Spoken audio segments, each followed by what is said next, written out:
Selamat datang di Miss Mojo Indonesia, dan hari ini kita akan menghitung mundur pilihan kami untuk single dan album hidden gem paling diburu yang pernah dicetak dalam format vinil. It's just the wasted years so close behind. Nomor 10, Monster Movie, Can. Album debut para pionir krautrock Can memang terlalu eksperimental untuk distribusi mainstream pada masanya. Went to see Contrary Mary. Namun label pendatang baru dari Music Factory berani mengambil resiko dengan Monster Movie, mencetak 500 piringan untuk memancing minat perusahaan yang lebih besar. Tagline yang menarik, "Made in a castle with better equipment," jelas ikut membantu. Album ini kemudian dirilis ulang oleh Liberty Records dan mendapat pujian tinggi atas groove avant-garde serta cakupan musikal band ini.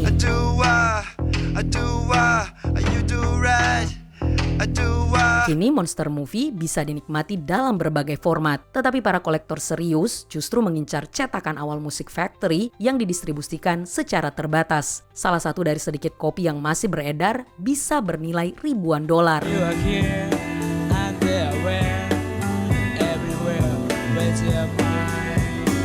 Memang ada cara yang jauh lebih mudah untuk menikmati sejarah musik Jerman ini, tetapi bagi sebagian orang menjadi bagian darinya terasa sepadan dengan harga yang harus dibayar. Nomor 9, Let's Shake Hands dan Lafayette Blues, The White Stripes. Sesuai dengan ciri khas mereka yang memadukan blues lawas dan punk dengan sentuhan modern, The White Stripes merilis 2 single pertama mereka dalam format vinil.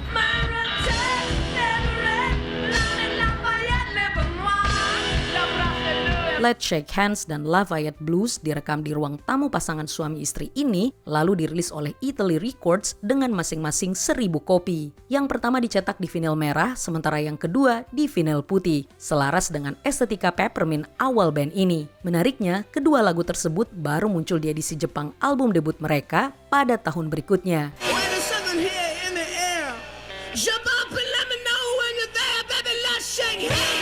Dan hanya Let's Shake Hands yang masuk ke satu-satunya album kompilasi The White Stripes. Cetakan asli kedua single ini kini menjadi barang koleksi bernilai tinggi, masing-masing bisa terjual hingga ratusan dolar. Kira-kira blues apa yang masih bisa dinyanyikan oleh orang yang mampu membelinya?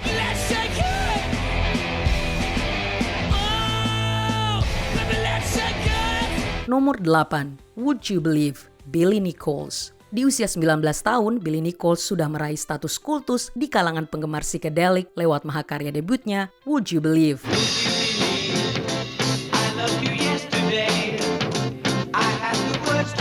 Sayangnya butuh waktu bertahun-tahun hingga pengikutnya berkembang luas, karena Immediate Records hanya mencetak 100 kopi untuk rilis promosi. Baru pada 1998, Nichols meremaster dan mendistribusikan album ini secara luas melalui label pribadinya, Southwest.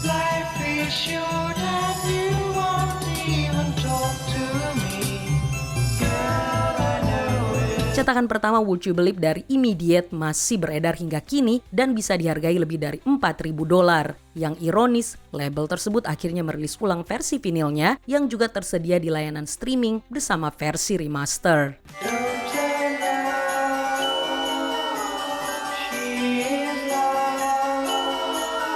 Namun percaya atau tidak, masih ada kolektor yang mati-matian ingin memiliki edisi pertamanya. Nomor 7. Album debut Banana Sticker, The Velvet Underground, and Nico.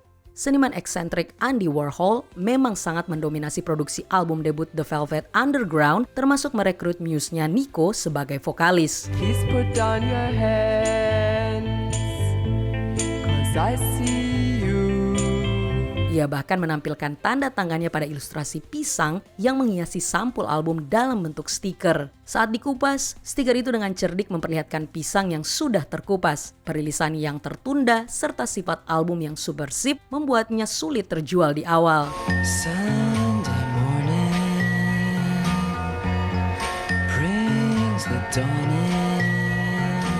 Untungnya, pujian kritikus akhirnya melambungkan The Velvet Underground ke mainstream lewat salah satu album rock terpenting di masanya. Hal ini justru menambah nilai cetakan awal yang gagal tersebut yang kini bisa terjual hingga ribuan dolar. I honestly don't think these things could have occurred without Andy.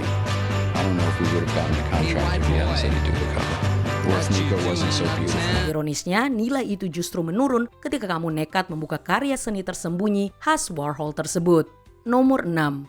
God Save the Queen, edisi A&M, Sex Pistols. God save the Queen! The fascist regime!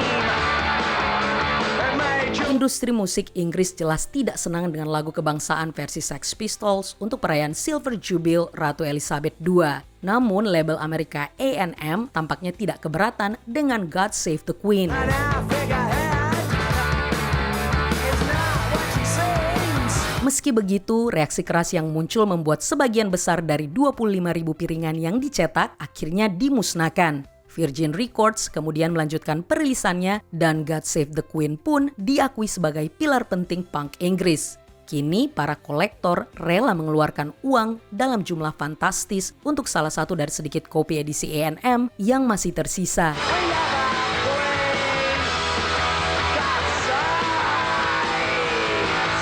Pada tahun 2024, satu kopi dilelang dengan harga lebih dari 24.000 pounds. Satu-satunya hal yang ingin kami ketahui tentang penawar anonim ini adalah apakah ia benar-benar memahami komentar lagu tersebut soal kekayaan. God save the Queen! 'Cause tourists are money! Nomor 5. The Black Album, Prince. Bayangkan keraguan Warner Bros. Ketika Prince mengusulkan album yang dicetak dengan sampul hitam polos, tanpa judul maupun kredit apapun. Yang lebih mengejutkan lagi, ia sendiri membatalkan rilis komersialnya hanya seminggu sebelum peluncuran. Pack the house and try to sing. There won't be no one left. Own it. Sebagai penganut saksi Yehova yang taat, Prince percaya bahwa karya bermuatan seksual ini memunculkan kejahatan yang tidak ingin ia lepaskan ke dunia. Beberapa orang yang berhasil mendapatkan vinil promosi terbatas bahkan cenderung mempercayainya mengingat nuansa funknya yang begitu menyeramkan. All the girls and all the boys, get close. Have no fear. Warner Bros. Akhirnya merilis album yang dijuluki Black Album ini 7 tahun kemudian. Namun LP promosi tersebut masih beredar dan terasa ada sesuatu yang kelam ketika seseorang rela membayar $27.000 untuk satu kopi. What's your fantasy? Hot thing. Do you wanna play with me? Nomor 4. Caustic Window. Caustic Window. Aphex Twin hanyalah satu dari sekian banyak nama panggung yang digunakan oleh ikon EDM Richard David James.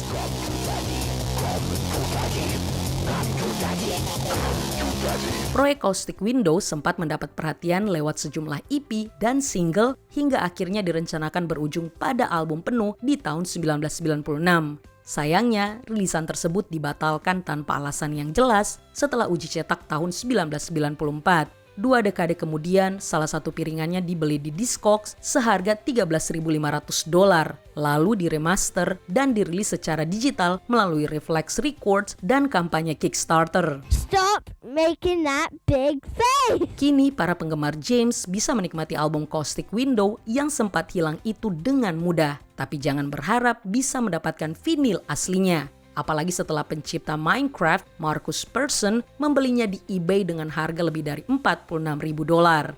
Nomor 3. My Happiness, That's When Your Heartaches Begin. Elvis Presley.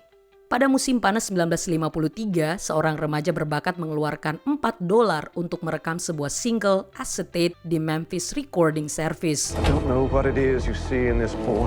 Remaja itu kelak dikenal dunia sebagai Elvis Presley, salah satu musisi terbesar sepanjang masa. Ia kemudian merekam ulang That's When Your Heartaches Begin beberapa kali, lagu sisi B dari demo yang mengawali segalanya. That's when your heartaches begin.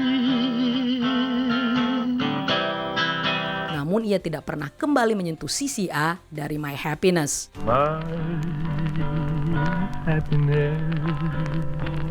Rekaman tersebut tersimpan di Graceland hingga akhirnya dilelang pada tahun 2015 dengan harga $300.000. Pembeli anonim itu kemudian terungkap sebagai Jack White yang merilis ulang rekaman pertama sang King melalui labelnya Third Man Records. There's 2 things you need to know. I'm the king. And number 2 is, look out, man. Look at that. They're coming at you. You see that? It's called karate, man. And only 2 kinds of people know. Ia rela membayar mahal demi menyimpan versi orisinal itu hanya untuk dirinya sendiri. Nomor 2, Do I Love You? Indeed I Do, Frank Wilson.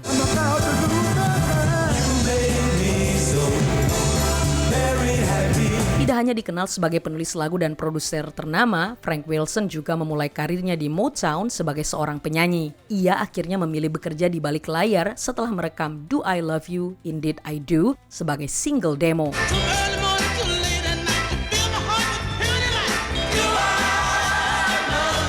Pemimpin label Berry Gordy memusnahkan hampir seluruh dari 250 kopi yang dicetak, menyisakan sekitar 5 saja. Di Inggris, 1 kopi dibeli pada tahun 1997 seharga 15.000 pounds, dan satu lagi dilelang di tahun 2009 dengan harga lebih dari 25.000 pounds. $200,000, $210,000, $220,000, $220. 230, thank you. Kabar baiknya, bagi penggemar soul, Do I Love You kini mudah ditemukan dalam album kompilasi. Lagu ini juga kembali populer lewat versi cover Bruce Springsteen pada tahun 2022.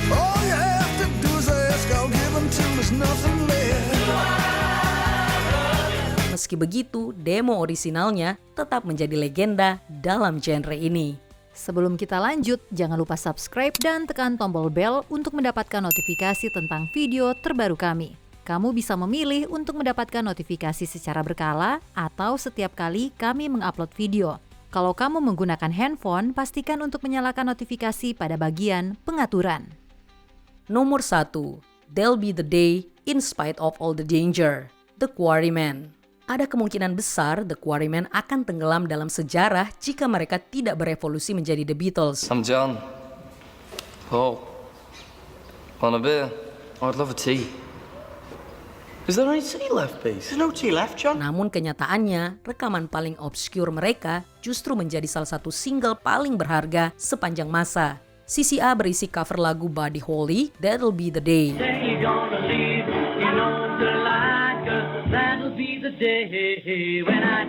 Sisi B, In Spite All of the Danger, merupakan rekaman pertama dari lagu ciptaan Paul McCartney. Kedua lagu ini kemudian dirilis secara luas, tetapi hanya 1 kopi dari single orisinal yang pernah dicetak.